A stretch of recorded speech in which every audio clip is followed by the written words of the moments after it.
குழந்தை ஆனந்த சுவாமி ஜீவசமாதி சித்தாலங்குடி. இது எங்கே இருக்குன்னா, மதுரையிலேருந்து வாடிப்பட்டி போகிற வழியில் 20 கிலோமீட்டர் டிஸ்டன்ஸில் சித்தாலங்குடி என்னும் கிராமம் இருக்குது. சித்து ஆடிய குடி சித்தாலங்குடி. இங்கே ஐயா நிறையா சித்து விளையாட்டு செஞ்சதால் இந்த ஊருக்கு பேரே ஐயானால தான் வந்திருக்கு. சித்தாலங்குடி என்னும் பெயர். ஐயா 8 இடத்துல ஜீவசமாதியாக இருக்கார்.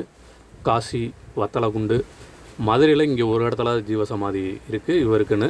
இது ஒன்று தான். இங்கே 400 வருஷத்துக்கு முன்னாடியே ஐயா இங்கே ஜீவசமாதியாக இருக்கார். இங்கே வந்தீங்கன்னா அவரோட வைப்ரேஷனை நல்லா உணரலாம். அவரோட அருள் ஆசி, சித்தரோட ஆசி நல்லபடியாக அனைவருக்கும் பரிபூர்ணமாக கிடைக்கும். இங்கே முன்னாடி ஒரு லிங்கம் இருக்குது. உள்ள விநாயகர், முருகன் அருள் பாலிக்கிறார்கள். இவருக்கு மீனாட்சி மைந்தர் என்னும் பெயர் இருக்குது. மீனாட்சி அம்மனை பாலூட்டி வளர்த்ததால் இவருக்கு மீனாட்சி மைந்தர் என்னும் பெயர். இவரோட தாயார் ஸ்ரீபுர சுந்தரி அம்மா. அவங்களுக்கும் பக்கத்தில் சமயநல்லூரில் கோவில் இருக்குது.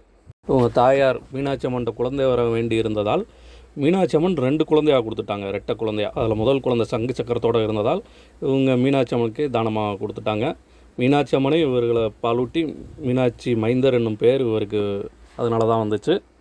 எப்படி சீர்காழியிலேயே அம்மன் திருஞான சம்பந்தருக்கு ஞானப்பால் கொடுத்து வளர்த்தார்களோ அதே மாதிரி இவருக்கும் இங்கு மீனாட்சி அம்மன் கோயிலில் மீனாட்சி அம்மனை பாலூட்டி வளர்த்ததால், ஞானப்பால் ஊட்டி வளர்த்ததால் இவர் மீனாட்சி மைந்தர் என்னும் பெயர் இவருக்கு வந்துட்டு. அனைவரும் இந்த கோயிலுக்கு சென்று சித்தரோட ஆசி பரிபூர்ணமாக பெறுக, வைப்ரேஷனை உணர்க, வாழ்க்கையில் வளம் பெறுக. நன்றி.